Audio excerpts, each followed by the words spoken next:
طبعا دي طبق اللانشون يا جماعه اللي انا خلصته معاكم بالبصله والبيض. ما تنسوش بقى تعملوا لايك وشير واشتراك في القناه. ويا جماعه يعني ايه، بعد اذن حضراتكم اللي على التيك توك عندي يدخل على صفحتي على اليوتيوب يعمل لي اشتراك. انا صفحتي واقعه خالص، واقعه بطريقه فظيعه. ما تنسيش بقى تعملي لايك وشير واشتراك في القناه. والف شكر. السلام عليكم ورحمه الله وبركاته. ازيكم يا حبايبي، عاملين ايه؟ اللهم صل وسلم على سيدنا محمد واله وصحبه اجمعين.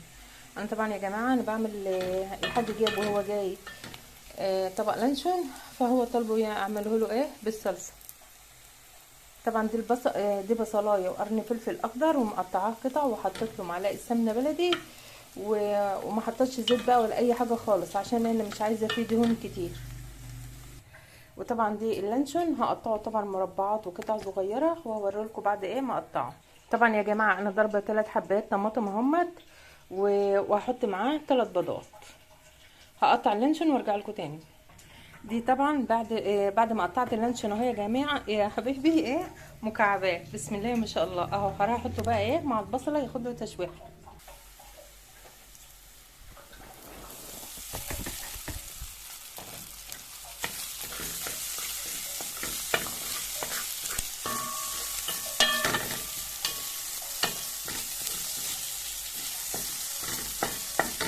لازم تديله تشويحه كده اهو مع البصله والقرن الفلفل.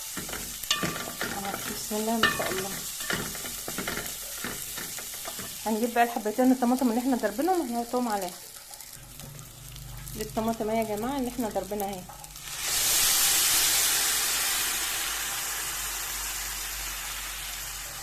لما تتسبك الطماطميه مع اللانشون هنقوم حاطين عليهم البيض.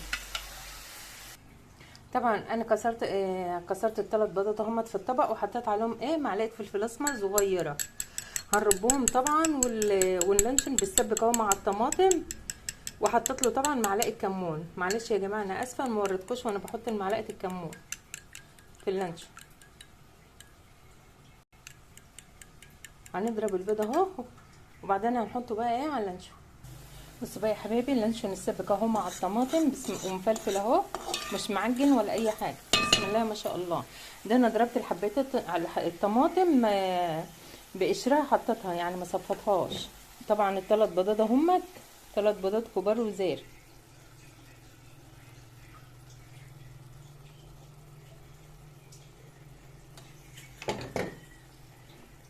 تقعدي بقى تقلبي في كده اهو لما البيض يستوي مع اللانشون.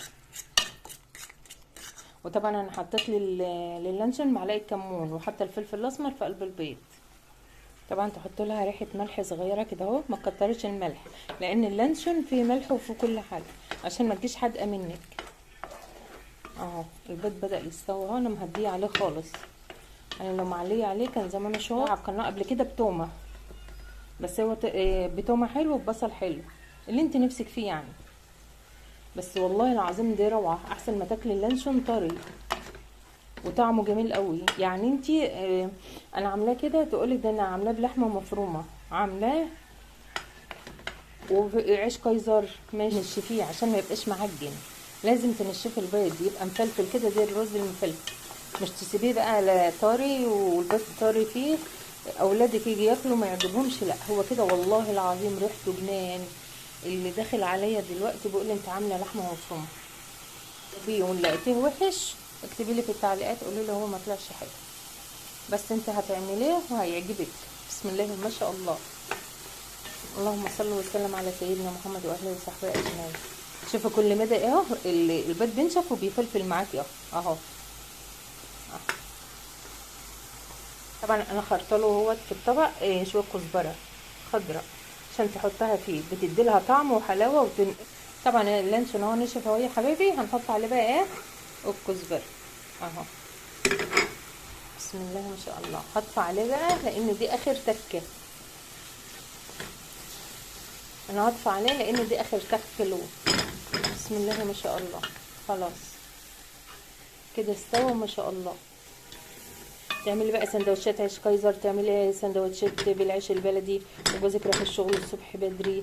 اللي انت نفسك فيه بقى. عندك عيش صغير اللي هو بتاع البرجر اعمليه وسخنيه عندك كماج حطي فيه، وسخنيه الصبح لجوزك ولولادك وحطي فيه تحفه، والله العظيم جميل. ودي طبق، طبق لانشون ب20 جنيه، وشوفي عملت كميه قد ايه، وهيوفر معاكي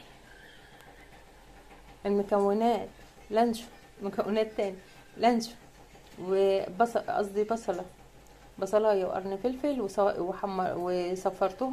وصفرتهم بمعلقه سمنه بلدي، وبعدين قطعت اللانشون حطيته عليهم، وخدت الوحه مع البصله مع القرن الفلفل، وبعدين ضربت حبيتين طماطم حطيتهم عليهم، ما صفتش الطماطم، حطيتها كده بنص ضربه بتفلها، وبعدين ضربت بعد ما اسبك الطماطم واللانشون مع بعض، قمت انا حاطه عليهم ايه، البيض ومعلقه الكزبره الخضراء. شوفي عطيالها لون وحاجه جميله ولون وطعم انا من يوم ما تحفه. عملت طبق بسم الله اللانشون ما شاء الله. ما بالبصل تنسيش بقى وهم تعملي عايزينه لايك كل وشير يوم، واشتراك في القناه. ويا كل جماعه يوم يجيبوا لي اللي هم طبق عندي على لانشون، او التيك توك يوم ويوم يدخلوا على يقولوا لي اعملوه اليوتيوب لنا بالبصل او يشتركوا لي. بالثوم، عملوه لنا بالصلصه. احلى البخار لسه طالع اهوت يا جماعه من الطبق اللانشون، احلى طبق لانشون بالبصل. ما تنسيش بقى تعملي لايك وشير واشتراك في القناه. طبعا لانشون وبصل وبيض. والله العظيم، والله العظيم انا ما بكذب عليكم، انتوا عارفين ان انا صادقه في حاجتي اللي انا بعملها بضمير. والله العظيم طعمه خرافه وتحفه، وبالذات مع العيش الكايزر والعيش البلدي وهو لسه سخن كده جميل. ما تنسيش بقى تعملي لايك وشير واشتراك في القناه.